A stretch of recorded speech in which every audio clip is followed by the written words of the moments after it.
Hi friends, வணக்கம். தமிழில் ஒரு பாட்டு நான் நினைவூட்ட விரும்புகிறேன். ஒரு பழைய பாட்டு. ஆளும் வளரணும், அறிவும் வளரணும், அதுதான்டா வளர்ச்சி அப்படிங்கிறது. ஆனால் பங்குச்சந்தையை பொறுத்த வரைக்கும் நிதியும் வளரணும், நிம்மதியும் வளரணும், அதுதான்டா வளர்ச்சி அப்படின்னு நான் சொல்லுவேன். ஸோ இந்த நிதியாண்டில் நிதியும் நிம்மதியும் பெற என்னோடய வாழ்த்துக்கள். போன நிதியாண்டு 23-24 பார்த்திங்கன்னா ஒரு பெரிய அச்சத்தோடே ஆரம்பித்தது. ஆனால் ஒரு பெரிய ரிட்டர்னை கொடுத்துருக்கு. சுமார் நிஃப்டி 50 இண்டெக்ஸ் 28% ரிட்டர்னை கொடுத்துருக்கு. மிட் கேப், ஸ்மால் கேப் எல்லாம் அதை விட பல மடங்கு ரிட்டர்னை கொடுத்து ஒரு கரெக்ஷனும் வந்திருக்கு. ஏன்னா செபி உள்ள இன்டர்ஃபியர் ஆகி பபுள் ஃப்ராத் அப்படின்லாம் சொன்னதுக்கப்புறம் பார்த்திங்கன்னா ஃபண்ட்ஸ் ஒரு ஸ்மால் கேப்லேருந்து ஒரு பெரிய லெவலில் லார்ஜ் கேப்க்கு போயிருக்கு. கடந்த கடைசி ஒரு 8 நாளில் மட்டும் பார்த்திங்கன்னா ஒரு 700 புள்ளிகள் ஓவரால் ரெக்கவர் ஆகிருக்கு நிஃப்டியில். ஸோ நிஃப்டியை ரெக்கவர் பண்ணுறதுக்கு அந்த செபியோட மெசேஜ் ரொம்ப ஹெல்ப்ஃபுல்லாக இருந்திருக்கு அப்படிங்கிறது நோட்டபிள் ஒன். ஸோ இன்றைக்கும் பார்த்திங்கன்னா ஒரு நல்ல கேப் அப் ஓப்பனிங், ஒரு பெரிய அது எப்போதுமே அந்த sentiment, market is driven by sentiment. அந்த சென்டிமெண்ட் வரையில் தான் வேல்யூவேஷன் நமக்கு கூட கிடைக்கும். ஸோ காற்றுள்ள போதே தூற்றிக்கொள்ள வேண்டும். ஆஸ் அ ஒரு மெச்சூர்டு இன்வெஸ்டராக நம்ம பார்த்தோம் அப்படின்னா வேல்யூவேஷனை தான் நம்ம பார்க்கணும். இந்த சென்டிமெண்ட்டை நம்ம ஒதுக்கிட்டு தான் நம்ம முடிவு எடுக்கணும். அப்போ தான் எப்போதுமே இப்போ வீட்டில் நம்ம மார்க்கெட்டை பற்றி பேசல பார்த்திங்கன்னா நம்ம ஒரு விலையில் விற்றுருப்போம். அவங்க என்ன சொல்லுவாங்கன்னா, இன்றைக்கி ஏறி இருக்குல்ல அப்படிம்பாங்க. They always want to டீசஸ்.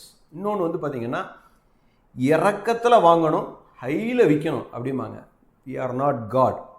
பங்குச்சந்தையில் நம்ம இறக்கத்தில் வாங்கி ஹையில் நம்ம விற்றதுக்கப்புறம் இறங்கணும்னு நினைக்கிறது ஒரு முட்டாள்தனமான எதிர்பார்ப்பு. வாங்கினதுக்கப்புறம் இறங்கக்கூடாதுங்கிறதும் அதே மாதிரி தான்.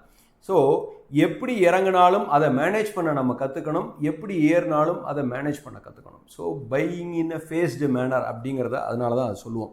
ஸோ இன்னும் 3 மாதத்தில் நமக்கு கவர்மெண்ட் ஃபார்மேஷன் வந்துடும். நவம்பர் மாதம் அமெரிக்காவில் எலெக்ஷன். ஸோ அங்கேயும் ஜனவரியில் யார் அடுத்த பிரசிடெண்ட் அப்படிங்கிறது தெரிய வரும். ஸோ இந்த மாதிரி ஒரு அன்சர்டனிட்டி, ரஷ்யா உக்ரைன் வார் இதெல்லாம் ஒரு புறம் போய்கிட்டு இருக்க, இப்போ ஜெரோம் பவல் அவங்க பார்த்திங்கன்னா இப்போ இன்ஃப்ளேஷன் நல்லா குறைஞ்சா தான் நான் வட்டி வீதத்தை குறைப்பேன் அப்படின்னு சொல்லியிருக்காங்க. பட் ஆனால் ஒரு அட்லீஸ்ட் ஒரு 2 வட்டி வீதங்கள் குறைவதுக்கு வாய்ப்புகள் இருக்கதா தெரியுது. அதனால் பார்த்திங்கன்னா தங்கத்தில் ஒரு ரேலி இப்போவே ஸ்டார்ட் ஆயிடுச்சு. போன வருஷம் பார்த்திங்கன்னா ஹையஸ்ட் ரிட்டர்ன் நாஸ்டாக் கொடுத்துருக்கு 39%. அடுத்து இந்திய பங்குச்சந்தை 28%. அப்புறம் ஸ்டாண்டர்ட் அண்ட் புவர் இண்டெக்ஸ், அதான் உலக இண்டெக்ஸ் அப்படின்னே சொல்லலாம். அதுக்கப்புறம் டவ் ஜோன்ஸ். கோல்டு பார்த்திங்கன்னா சுமார் ஒரு 13% ரிட்டர்ன் கொடுத்துருக்கு. வெள்ளி ஒரு 4% தான் ரிட்டர்ன் கொடுத்துருக்கு. ஸோ இந்த மாதிரி ஒரு வேல்யூவேஷனில் நம்ம இந்த ஃபினான்ஷியல் இயரில் நம்மளோட போர்ட்ஃபோலியோ இப்போ நம்ம ஆல்ரெடி சொல்லிக்கிட்டு இருக்கோம், ஒன் டைம் ஃபண்டு கொண்டு வராதிங்க, சிப்பில் வாங்க, சிஸ்டமேட்டிக்காக வாங்க, கேஷை நிறையா வச்சுக்கோங்க, 50%லாம் உள்ளுக்குள்ளே இருக்கணும், 50% கேஷில் இருக்கணும். ஸோ இந்த 50%க்குள்ளே கோல்டோட எக்ஸ்போஷரையும் சில்வரோட எக்ஸ்போஷரையும் கூட்டிக்கலாம். கோல்டு நீங்கள் வாங்கினா வீட்டில் வச்சுக்கிறது ரொம்ப ஈஸி. பட் வெள்ளி எப்படின்னா we need more space. சின்ன குவான்டிட்டி வேணால் வாங்கலாம், பெரிய குவான்டிட்டி வாங்குறதுக்கு வச்சுக்கிறதுக்கு இடம் பத்தாது. பட் ஆனால் இப்போ சில்வரோட ETF வந்திருக்கு, அதை நம்ம மறந்துட வேண்டாம் அப்படின்னு நான் நினைவூட்ட விரும்புகிறேன்.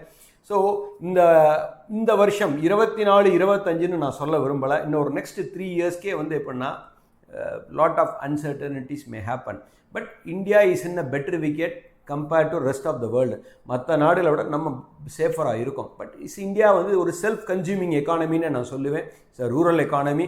பட் இப்போ ஜூன் மாதம் ஆனால் மெட்ரலஜிக்கல் டிபார்ட்மெண்ட் இந்த வருஷம் மழை எப்படி இருக்கும் அப்படின்னுலாம் அவங்க ஒரு குறிப்பு கொடுப்பாங்க. பட் அதை நம்ம ஜூனை வச்சு சொல்ல முடியாது, ஜூலை மாதத்தில் பார்ப்போம். இப்போ இன்றைக்கி சம்மரெல்லாம் பார்த்திங்கன்னா ஒரு பீக்கில் இருக்குது த்ரூ அவுட். இப்போ பெங்களூர் மாதிரி பிளேசஸில் வாட்டர் ஸ்கேசிட்டியே இருக்குது. ஸோ மழை போன ஆண்டில் பார்த்திங்கன்னா மழை பெஞ்சது, ஆனால் டயத்துக்கு பெய்யலை. இந்த ஆண்டில் எப்படி இருக்குன்னு பார்த்ததுக்கப்புறம் தான் ஃபுட் இன்ஃப்ளேஷன் அப்படிங்கிறதுக்கு நம்ம முடிவுக்கு வர முடியும். அதுக்கு ஏர்லியாக நம்ம எதுவுமே ஜாதகம் பார்க்குற மாதிரி சொல்ல முடியாது. பட் ஆனால் எல்லாத்துக்குமே நம்பிக்கை தான் வாழ்க்கை. We should trust everything will go smooth அப்படின்னு. பட் இன்றைக்கி இருக்க வேல்யூவேஷன் வந்து பீக்கில் இருக்கையில் நம்ம வந்து ரொம்ப உஷாராக தான் இருக்கணும். அப்புறம் இதில் வந்து பார்த்திங்கன்னா யாருக்கு பிரச்சனை அப்படின்னு பார்த்திங்கன்னா, ஒரு எப்போதுமே அப்பர் கிளாஸோ லோயர் கிளாஸோ அவங்களுக்கு எந்த பிரச்சனையும் இல்லை, மிடில் கிளாஸுக்கு தான் ரொம்ப பிரச்சனை. அதே மாதிரி ஒரு ஷார்ட் டேர்ம் பண்ணுறவங்களும் ஸ்டாப் லாஸை போட்டு வெளியில் போயிடுவாங்க, லாங் டேர்ம் போகிறவங்களும் தி கீப் ஆன் ஆவரேஜிங். இந்த மீடியம் டேர்மில் நம்ம வந்து 1 ஆண்டு to 3 ஆண்டு அப்படின்னு பண்ணையில் இந்த ஸ்விங் ட்ரேடெல்லாம் பண்ணுறாங்க பார்த்தீங்களா, அதாவது ட்ரேடராக இன்வெஸ்டாரானே தெரியாமல் ஒரு குரூப் பண்ணிக்கிட்டு இருக்காங்க, அவங்களுக்கு தான் இப்போ பிரச்சனை. ஸோ அந்த மாதிரி பீப்புள் வந்து ரொம்ப ரொம்ப கேர்ஃபுல்லாக இருக்கணும், முதல்ல இழந்துடக்கூடாது. நீங்கள் you have to be with the fundamentally sound counters. அந்த மாதிரி ஸ்விங் ட்ரேட் பண்ணிங்கன்னா பெட்டர், லார்ஜ் கேப்புக்குள்ளே பண்ணிக்கிறது ரொம்ப பெட்டராக இருக்கும். பட் அதுலேயும் ரிஸ்க் இல்லைன்னா சொல்ல முடியாது. இப்போ லாஸ்ட் ஒரு 1 வீக்கில் வந்து இவ்வளோ தூரம் நெட் அசெட் வேல்யூக்காக ஏற்றிருக்காங்க. இதுக்கு பேர் என்ன சொல்கிறது? பபுள்னு சொல்கிறது இல்லையா, ஃப்ராத்னு சொல்கிறது இல்லையா? சொல்லணும்னா என்ன வேணாலும் சொல்லலாம். பட் ஆனால் my view is fundamentals are more important, valuations are more important, future growth அப்படிங்கிறது தான் மோர் இம்பார்ட்டன்ட்.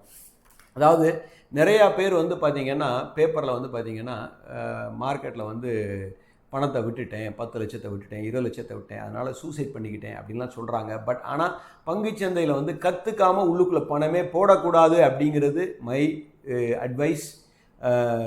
அதாவது வெற்றிங்கிறது கட்டாயமாக வந்து நம்ம லாபம் தான், ஒன்றும் பிரச்சனை இல்லை. பட் ஆனால் வந்து வெற்றிங்கிறத வந்து நம்ம தேடிக்கிட்டே இருக்கணும். இட்ஸ் நாட்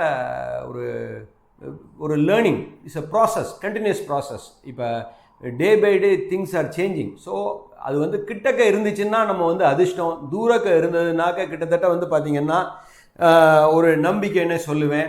அது கிடைக்கவே இல்லை அப்படின்னு கேட்டிங்கன்னா அது அனுபவமாக தான் நம்ம எடுத்துக்கணும். ஒரு 2-3 வாட்டி பண்ணி பார்க்கலாம். 3 வாட்டியும் நம்ம ஜெயிக்க முடியலன்னா பெட்டர் டு பி அவே. அதுக்கப்புறம் மியூச்சுவல் ஃபண்டில் போட்டுட்டு நம்ம பாட்டு நிம்மதியாக இருக்கலாம். So ultimate objective is peace of mind is more important. இதை யாருமே நினைக்கிறது இல்லை. இப்போ என்னோட நண்பர்களே ஒரு 4-5 பேர் இருக்காங்க. அவங்க வந்து ஒரு 10-15 அக்கௌண்ட் வச்சுருக்காங்க. எந்த கம்பெனியில் வந்து அதாவது மார்ஜின் ட்ரேடிங் கூட கொடுக்குறாங்களோ அங்கே அவங்க பண்ணிக்கிட்டே இருப்பாங்க. அஞ்சானத்து they cut their position, they are force to book loss. கடைசியாக நம்ம ஒரு வருஷத்தில் நாங்கள் 10 அக்கௌண்ட் வச்சுருக்கோங்கிறதுல எந்த பெருமையும் கிடையாது. நீங்கள் எவ்வளோ லாபம் பண்ணீங்க, அதே மாதிரி நீங்கள் வந்து இவ்வளவு பண்ணி ஒரு 2 லட்சம் 3 லட்சம் பண்ணுறீங்கன்னா நிம்மதி எங்கே, அதுக்கான வேல்யூ என்ன அப்படிங்கிறத போட்டு பாருங்கள். அந்த பணம் நமக்கு தேவையாங்கிறதையும் நம்ம பார்க்கணும். So peace of mind is more important. Happy financial year. Thank you.